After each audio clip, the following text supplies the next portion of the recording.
Hello and good evening. I am Aisa Tukuli and welcome to Gttv News. Our top stories this evening. UNFPA pledges continued support to the Gambia to improve maternal health and protect women's rights. The Gambia Armed Forces launches specialized military training to combat evolving security threats. These and more news followed after this short commercial break. Stay tuned.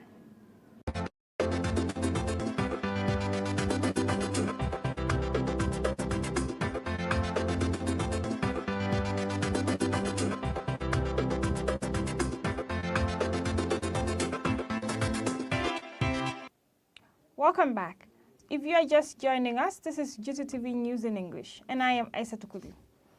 We start with developments in maternal health and women's rights. President Adama Barrow has received Dr. Sanine Houghton, UNFPA Regional Director for West and Central Africa, during his 5-day visit to the Gambia. Dr. Houghton praised the government's commitment to women's and girls' rights and maternal health, highlighting investments in reproductive service and efforts to eliminate harmful practices.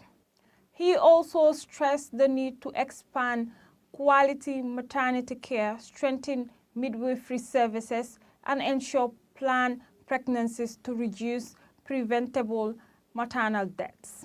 More on this report.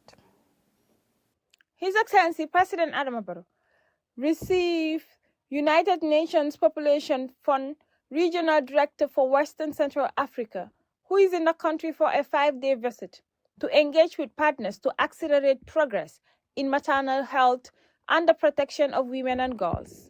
Speaking to journalists after a closed-door meeting with the President, Dr. Sanine welcomed the Gambia's continued commitment to advancing women's rights and maternal health, highlighting government investments in productive health services, opposition to harmful practices, and the successful completion of the 2024 national census as key pillars of evidence-based development. We came first and foremost to express our gratitude for the support of the President and the government of the Gambia on our agenda at a global level. The United Nations Population Funds, we strive around the world to ensure that no woman dies while giving birth, that pregnancies are choices, and that there is no violence against women and girls, and that we have data for development. So it was an opportunity to also express our gratitude for the investment that have been made here in the Gambia. As you know, a census was conducted in 2024. That was a big investment. And also the Gambia have shown to the world the commitment of a country in terms of standing for the rights and choices for women, particularly through the female genital mutilation discourse. But also we came and I particularly ask advice from His Excellency in how we can better, as a UN, support the government of the Gambia, particularly to eliminate maternal mortality. The agency underscored the need to expand access to quality maternity care nationwide, strengthen the midwifery and obstetric workforce, particularly in remote communities, and ensure that pregnancies are planned measures it says could significantly reduce preventable maternal deaths. Yes. Top 3 actions. First and foremost, ensure that we have access for women and girls, wherever they live, to quality maternity care. That means that we have a road to go to facility, that we have those facilities there. Second is you need to have the midwifery workforce. When we went to those facilities, being able to have midwives, obstetrician, right there to serve the women. I was particularly pleased to see in Jao, to Brikamaba, with that we have quarters for health workers. This will help these health workers actually to stay, because as you know, we have difficulties of having health workers deployed in remote areas. The third is to making sure that pregnancies are choices and not chances. That's by itself reduce maternal mortality by a third. Despite global financial constraints, UNFPA reaffirmed its strong partnership with the Gambian government and the wider UN system, pledging sustained support to national efforts aimed at eliminating maternal mortality and improving the health and well-being of women and girls by 2030. Reporting for GCTV News, Aisa Tukuli. Tensions from last year's Galas protests have resurfaced in court this week. A police intervention unit officer told the Kanifing Magistrates Court that he personally ordered tear gas to be used to disperse demonstrators outside the National Audit Office. Our legal affairs reporter Lamin MCC reports. A police intervention unit officer has told the Kanifing Magistrates Court that he personally ordered the use of tear gas to disperse protesters during a gala demonstration near the National Audit Office. ASP Landin Bojang, appearing as prosecution witness 3, gave the testimony on Tuesday as the case against gala protesters Kemo Fati, Aliuba, and Omar Sabo Kamara resumed before Principal Magistrate Aissatou Salambai.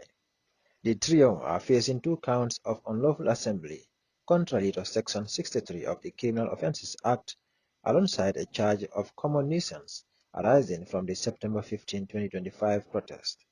Led in evidence by Commissioner A. Sane, representing the Inspector General of Police, ASP Bojang told the court that he is a platoon commander attached to the Kanifing PIU and has served in the Gambia Police Force for about 20 years. He said that on the day of the incident, he was on standby at the Kanifing PIU when he was instructed by his commander to report to Kailaba Police Station. Upon arrival, he was briefed by Commissioner Jawo that a group of people intended to hold a conference at the National Audit Office without a permit. ASP Bojang testified that he subsequently led a team of 10 PIU officers to the National Audit Office with instructions to disperse the gathering. He added that when he arrived, he met Superintendent Daura Jallo and other general duty officers negotiating with the crowd.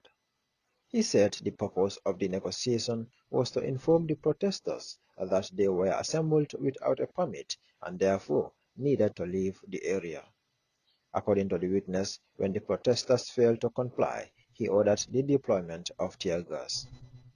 ASP Bojang told the court he identified Aliuba and Kemo Fati among the crowd, though he said he did not personally know Kemo Fati or Omar Sabo Kamara at the time. On the cross-examination by defense lawyer Lamil S. Kamara, the officer admitted that he could not recall the exact time he arrived at the National Audit Office. He also confirmed that he was not a general duty officer and did not personally arrest any of the accused persons. He further agreed that a more senior officer was already at the scene negotiating with the protesters when he arrived, and that he simply joined those efforts. When asked whether he knew why the 3 accused were arrested, ASP Bojang conceded that he did not, adding that his role was limited to ordering the dispersal of the crowd through the use of tear gas. The case was adjourned to February 14 at 2 p.m. for the appearance of prosecution witness 4. For Gttv News, I am Lamlam Sise. Party leaders are using public rallies to clarify their political direction and alliances. In Lummen, the leader of the National Reconciliation Party, Hamad Ba, addressed supporters reaffirming his long-standing presidential aspirations and the party's political agenda. Amijala tells us more. Speaking at a political rally in Lummen, Ahmad Ba said his presidential ambitions dates back to September 9, 1996 and has not changed in nearly 3 decades, describing it as a non-negatable. My presidential ambition from 9th of September 1996 remains solid and firm in me, and my desire to be president is unshakable. The NRP leader stressed that he will not compromise or trade his ambition for political convenience, alliances, or personal gain, insisting that his political goal remains intact regardless of circumstance. And I will not negate my ambition to anybody, neither to Adama Barrow, nor to MPP, or nor to any other group or individual. Despite his firm stand, Barry affirmed his loyalty to President Adama Barrow, saying the relationship between the NRP and the President is based on mutual respect and appreciation. He said while the NRP respects and honors President Barrow, such respect must be reciprocated by all political partners, calling for discipline and order within alliance to avoid unnecessary tension. On party organization, Barr said the NRP has learned important lessons and must strengthen its logistic independence ahead of future political engagements, including acquiring its own equipment. He also announced plans to revive the party's popular Yangal Galbi campaign machinery, promising a stronger and more organized mobilization drive. Ahmad Barr's remarks signal a clear political message ahead of future electoral contests as the NRP positions itself for renewed mobilization while maintaining its alliance with President Adama Barrow. Reporting for Gttv News, I am Amijalo. From that story by Amijara, we'll take our first break. We'll be right back. Stay tuned.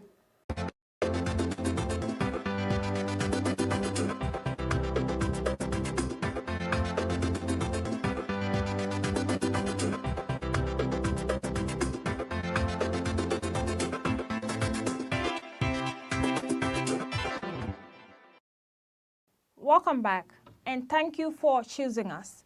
In other news, members of the board of the Banjul International Convention Center have paid a courtesy call on President Adama Barrow to update him on the management of the Sadauda Kairaba Jawara International Conference Center and the VVIP Lounge at the Banjul International Airport. The board outlined key achievements over the past 3 months, including legal transitions, institutional regularization, and the establishment of governance and financial frameworks to guide operations. More on this report. Members of the board of the Gambia International Convention Center paid a courtesy call on President Adama Barrow to brief him on the progress made in transitioning the former OIC Secretariat into a fully operational company. The visit followed the Gambia's successful hosting of the 15th OIC Summit, which led to the dissolution of the temporal secretariat and the establishment of a permanent entity to manage key legacy assets. Gambia successfully hosted the 15th Summit of the OIC of heads of state and government sometime last year. And the OIC Secretariat, which was established to that effect. The board informed the president that the company now manages the Sadauda Kairaba Jawara International Conference Center and the VVIP Lounge at the Banjul International Airport. It also outlined achievements recorded within 3 months, including the completion of legal transitions, institutional regularization, and the development of governance, financial and strategic policy frameworks to guide operations. He was very happy that we have been able to make some important achievements within a very short period of 3 months.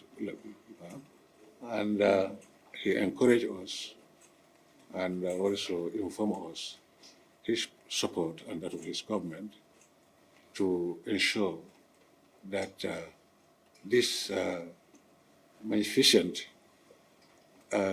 edifice, which is a national asset, to be well kept, well maintained for the benefit of the people of the Gambia. President Barrow welcomed the update and reaffirmed the government's support for the company's mandate to protect and sustain these national assets.